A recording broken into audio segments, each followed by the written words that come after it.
হয়, আমি অনুসূচিত যুৱ ছাত্ৰ পৰিষদে এটা সময়ত আমি কোৱা হৈছে যে বিত্তমন্ত্ৰী অযোধ্যা নেওগ বাইদেৱে বাইদেৱে নিজৰ গৃহ জিলাৰ যে হাতী মানুহৰ যি সংঘাত আছে তেখেতে খুব সুন্দৰভাৱে তেখেতে ভালকে জানে, যিহেতু তেখেতৰ ঘৰৰ নিজৰ ঠাই নিজৰ গৃহ জিলা, সেই জিলাৰ যি হাতী মানুহৰ সংঘাত চলি আছে সেইটো নতুন কথা নহয়।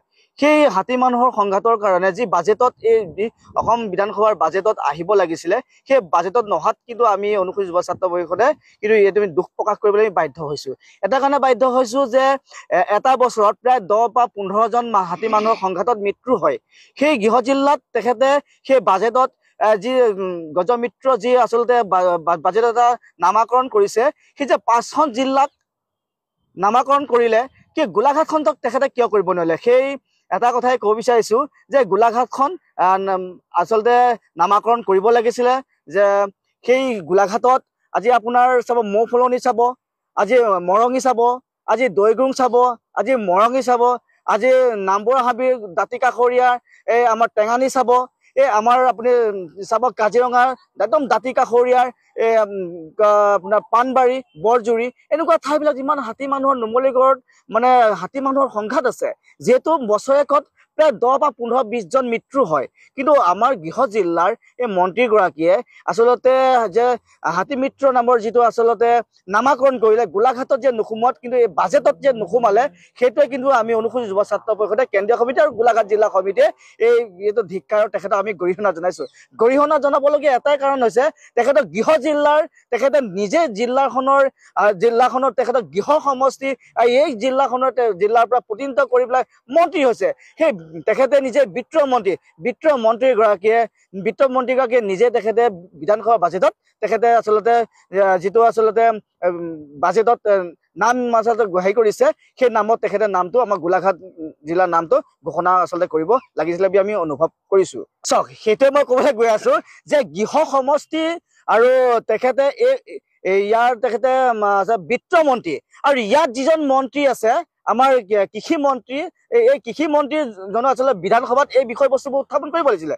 যিহেতু এই বিষয়বস্তুবোৰ উত্থাপন কৰিলে যে কৃষকৰ উপকৃত হ'ব পৰাকে নাই। আচলতে মৃণাল শইকীয়া ডাঙৰীয়া তেখেতে অসমৰ জনসাধাৰণক গোলাঘাটবাসী সমষ্টিবাসী তেখেতে অভিভাৱক হিচাপে তেখেতক কোৱা নৈতিক অধিকাৰ আছে, তেখেতে সেইকাৰণে তেখেতে দাখিল কৰিছে।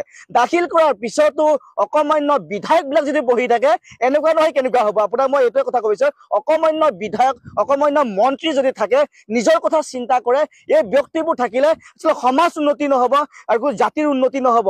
মই মানে মোৰ অনুভৱ মই সেইকাৰণে ক'ব বিচাৰিছো যে অকমান্য বিধায়ক যি থাকে নহয়, এই সমস্যাটো দূৰ নহয়। যে বান্দৰৰ যি সমস্যা আছে, বান্দৰৰ যিটো সমস্যা আছে, এই সমস্যাটো নিজৰ গৃহ জিলাৰ সমষ্টিৰ দুটা মন্ত্ৰী, এজন আপোনাৰ বিত্তমন্ত্ৰী, এজন কৃষি মন্ত্ৰী, তেখেত তিনিটাকৈ বিভাগৰ মন্ত্ৰী হৈ থকা, সেইটোতো 100% হয়। সেই কথাষাৰ এই বস্তুবিলাক আচলতে এজন বিধায়কে দাখিল কৰাৰ পিছতো এই বিষয়বস্তুবিলাকৰ ওপৰত তেখেতলোকে যে গুৰুত্ব নিদিয়ে কৃষি মন্ত্ৰী অতুল বৰাই, সেইকাৰণে আমি তেখেতলোকৰ দুইজনকে ধিক্কাৰ আৰু গৰিহণা জনাইছো।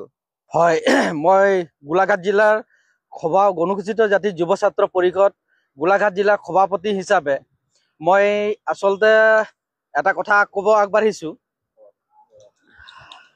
যি বাজেট অধিৱেশন হ'ল, অনুসূচিত জাতিৰ 8জন বিধায়ক থকা স্বত্বতো আমাৰ অনুসূচিত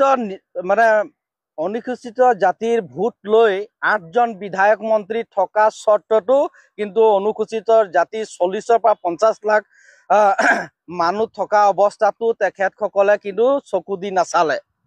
ইয়াত নিশ্চয় নিজৰ স্বাৰ্থ জড়িত হৈ আছে।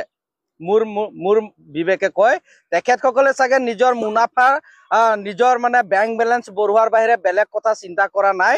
মোৰ বিবেকে সেইটো ঢুকি পাইছে। আৰু হৰ্ণবিলৰ যি 1,64,00,000 টকাৰ বাহিৰে আমাৰ অনুসূচিত জাতিক ভোটৰ বাহিৰে আজি ডেটত একো কৰা নাই। আমাক প্ৰতাৰণা কৰাৰ বাহিৰে একো নাই। এতিয়া অকল ৰাজনীতি কৰিবলৈ আহিছে। আচলতে টকা নিজৰ পকেটত ভৰাই থৈছে মোৰ বিবেকে কৈছে, যিহেতু আগফালে আমাৰ ইলেকশ্যন আহি আছে।